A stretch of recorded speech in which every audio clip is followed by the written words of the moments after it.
வகுப்பில் எப்படி நாம் சமஸ்கார மோதல்களிலிருந்து விடுபடுவது என்பதை பற்றி பார்க்க இருக்கின்றோம்.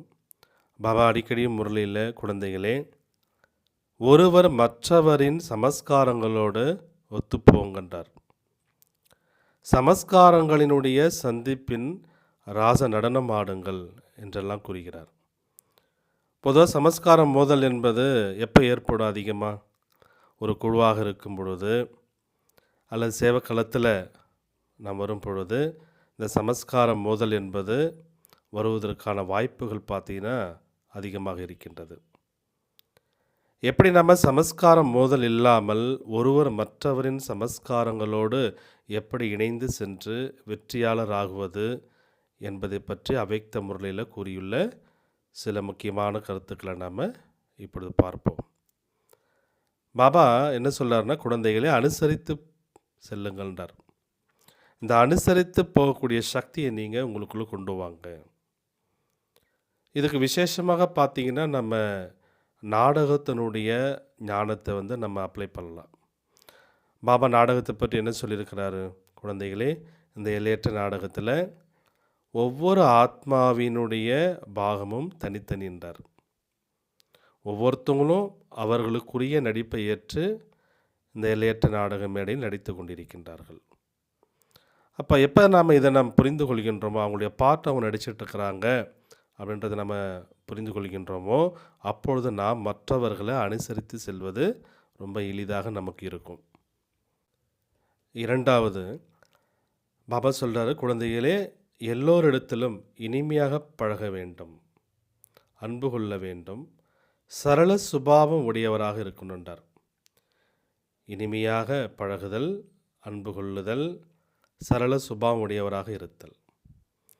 எனக்கு ரொம்ப நாலேஜ் இருக்குது, நான் ரொம்ப புத்திசாலி, எனக்கு இந்த திறமை இருக்குது, அவங்களுக்குள்ள அந்த மாதிரி திறமைகள் இல்லை, இது போன்றலாம் இல்லாமல் அனைவரிடத்திலும் ஈஸியாக பழகக்கூடிய அந்த ஈஸி நேச்சர், சரள சுபாவம்.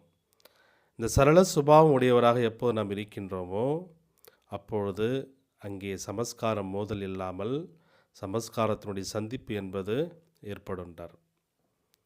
அடுத்ததாக பாபா இகழ்ச்சி புகழ்ச்சியில் சமநிலை கொள்ள வேண்டும். சில பேர் பார்த்திங்கன்னா ஏதாவது காரியம் செஞ்சாங்க அப்படின்னா அதன் பலன் மீது ஆசை கொள்கிறார்கள்ன்றார் பாபா. அவங்களுக்கு பாராட்டு கிடைச்சிது அப்படின்னா நன்றாக இருக்கின்றார்கள். ஒருவேளை யாராவது அவர்களை இகழ்ந்தார்கள் என்றால் அனாதை ஆயிடுறாங்கன்றார். அதாவது தன்னுடைய நிலையை விட்டுட்டு விலகி ஒருவர் மற்றவரிடமிருந்து ஒதுங்கி விடுகின்றார்கள். ஆனால் பாபா என்ன சொல்கிறாரு? புகழ்ச்சியிலும் இகழ்ச்சியிலும் ஒரே நிலை இருந்தீர்கள் என்றால் சமஸ்காரம் மோதல் என்பது அங்கே ஏற்படாதுன்றார் பாபா. நான்காவது, குழந்தை மற்றும் எஜமானன் என்ற அந்த குணம் என்பது இருக்கணுன்றார்.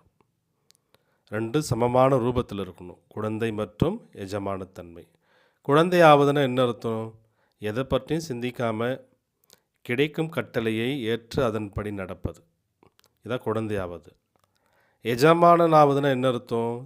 நம்முடைய கருத்தை சொல்வது, தன்னுடைய கருத்தை சொல்வது. எங்கே குழந்தையாக ஆக வேண்டுமோ அங்கே ஒருவேளை நம்ம எஜமானனாக ஆயிட்டோம் அப்படின்னா அங்கே தான் சமஸ்கார மோதல் என்பது ஏற்படுன்றார். எனவே எஜமானனாக ஆகி உங்களுடைய கருத்தை சொல்லுங்கள், பின்னர் கடைசியில் முடிவு ஏற்படும் போது குழந்தையாயிடுங்கன்றார் பாபா. 5, குழுவில் உண்மையானவராக இருக்கணுன்றார். உண்மையானவராக இருப்பதுன்னா என்ன அர்த்தம்? உள்ள எந்த ஒரு குண மாறுபாடோ அல்லது பழைய சமஸ்காரங்களோ அல்லது கெட்ட செயல்களின் குப்பைகளோ இல்லாமல் தூய்மையாக இருப்பது. இதுதான் பாபா என்ன சொல்கிறாருன்னா உண்மையானவராக இருப்பதென்றார். அது போன்ற யார் உண்மையானவராக இருக்கின்றார்களோ அவர் எல்லோருக்கும் பிடித்தமானவராக இருப்பார். பிறகு பிரபுவிற்கும் தெய்வீக குடும்பத்திற்கும் பிடித்தமானவராக இருப்பார் என்றார். அப்படிப்பட்டவர்கள் தான் சமஸ்கார மோதலில் இருந்து பாதுகாப்பாக இருப்பார்கள் என்றார் பாபா. 6வது, எண்ணம் சொல் செயலில் அனைவருக்கும் சுகம் அளிப்பவராக இருக்க வேண்டும்.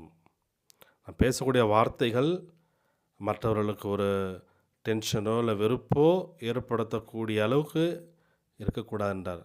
நாம் பேசக்கூடிய வார்த்தைகளில் மற்றவர்களுக்கு சுகம் என்பது இருக்க வேண்டும், சுகம் அளிப்பதாக இருக்க வேண்டும். எண்ணம், சொல், செயல் எல்லாம் சுகம் அளிப்பதாக இருக்க வேண்டும். சமஸ்காரங்களை இணைப்பதற்காக உள்ளங்களை இணைக்கணுன்றார். எப்போ 2 உள்ளங்கள் இணைந்து விடுகிறதோ அப்போ ஒருவர் மற்றவரை எப்படியா இருந்தாலும் ஏற்றுக்கொள்கிறார்கள் இல்லையா? அதனால் பாபா என்ன சொல்கிறாருன்னா, சமஸ்காரங்களை இணைப்பதற்காக உள்ளங்களை இணைக்க வேண்டும். அதாவது கொஞ்சம் மறக்கணுன்றார். சிறிது மறக்கத்தான் வேணும், சிறிது விளக்க வேண்டும், சிறிது ஏற்றுக்கொள்ளத்தான் வேண்டுன்றார். மறக்கத்தான் வேணும்னா என்ன அர்த்தம்? எதை மறக்கணும்? இப்போ நமக்கு அவங்க ஏதாவது துக்கத்தை கொடுத்துருப்பாங்க, நஷ்டத்தை ஏற்படுத்தியிருப்பார்கள், அல்லது அவமரியாதை செய்திருப்பார்கள். அதை மறந்துடுங்கன்றார் பாபா. எப்போ நம்ம அதை மறந்து விடுகின்றோமோ சிலதை நாம் நமக்குள் ஏற்றுக்கொள்ளத்தான் வேண்டுன்றார். அப்போ அந்த இடத்துல நிச்சயமாக சமஸ்கார மோதல் என்பது ஏற்படாதுன்றார். அடுத்ததாக பாபா பிறருடைய கருத்துக்களுக்கு நீங்கள் மரியாதை கொடுங்கன்றார். இப்போ யாரோ ஒருத்தவங்க கருத்து சொல்கிறாங்க, அந்த கருத்தில் பார்த்தினா தெளிவே இல்லை, ஒரு தெளிவற்ற ஒரு கருத்து கூறுகின்றார்கள் என்று தோன்றினாலும் கூட உடனே மறுத்துடாதீங்கன்றார். சரி சரின்னே சொல்லுங்கள், ஓகேன்னே சொல்லுங்கன்றார். ஆனால் நேரம் பார்த்து அவங்களுக்கு சமிங்கை கொடுங்க. ஒருவேளை நீங்கள் அந்த நேரமே முடியாது அப்படின்னு சொல்லிட்டோம் அப்படின்னா அங்கே சமஸ்கார மோதல் என்பது ஏற்படுன்றார். அதனால் சரி சரி என்று சொல்லி பூமியை தயார் பண்ணுங்க. பிறகு தக்க தருணம் பார்த்து நீங்கள் சமிங்கை கொடுங்க. இதுவே சமஸ்கார இணைவுக்கு உகந்த வழின்றார் பாபா. அதே போன்று மரியாதை கொடுங்க. எந்த அளவுக்கு நாம் மற்றவர்களிடத்தில் நெருங்கி வருகின்றோமோ அந்த அளவுக்கு நாம் மரியாதை என்பது கொடுக்கணுன்றார். அந்த அளவுக்கு நீங்கள் எந்த அளவுக்கு நெருக்கமோ அந்த அளவுக்கு மரியாதை. எப்போ நம்ம ஒருவர் பிறருக்கு மரியாதை கொடுக்கின்றோமோ இப்படி அந்த மரியாதை கொடுப்பதனால் மரியாதை என்பது நமக்கு கிடைக்குதுன்றார். எப்போ நம்ம மரியாதை கொடுக்கக்கூடிய அந்த சமஸ்காரத்தை தனக்குள் நிரப்பிக்கொள்கின்றோமோ அப்போது சமஸ்காரங்கள் இணைவதும் எளிதாக ஆயிடுன்றார். அடுத்ததாக எப்படி பிரம்மா பாபா அனைத்திலிருந்து விலகியும் சாட்சி பார்வை நிறைந்தவராக இருந்தார், அதே போல் பாபா சொல்கிறாரு அனைத்திலிருந்து விலகியும் சாட்சி பார்வை நிறைந்த சமஸ்காரங்கள் கொண்டவர்களாக ஆகுங்க. இந்த சமஸ்காரங்களுடைய சமநிலை இருக்கணுன்றார். அனைத்திலிருந்து விலகினா என்ன அர்த்தம்? மற்றவர்களுடைய குறைகளிலிருந்து, மற்றவர்களுடைய பழைய சுபாவ சமஸ்காரங்களிலிருந்து நாம் விலகிவிட வேண்டும். அதே நேரத்தில் நம்ம சாட்சி நிறைந்த பார்வையோடு பார்க்க வேண்டும். இந்த சமஸ்காரங்கள் சமநிலையில் இருக்கணுன்றார். இதன் மூலமாக எல்லோருடைய உள்ளத்தையும் நாம் வெற்றி பெறுவோம். பிறகு சமஸ்கார மோதல் என்பது அங்கே ஏற்படாதுன்றார் பாபா. எப்போ சமஸ்கார மோதல் ஏற்படலையோ அப்போ சமஸ்காரத்தினுடைய அந்த சந்திப்பின் ராஜ நடனம் என்பது ஏற்படுன்றார்.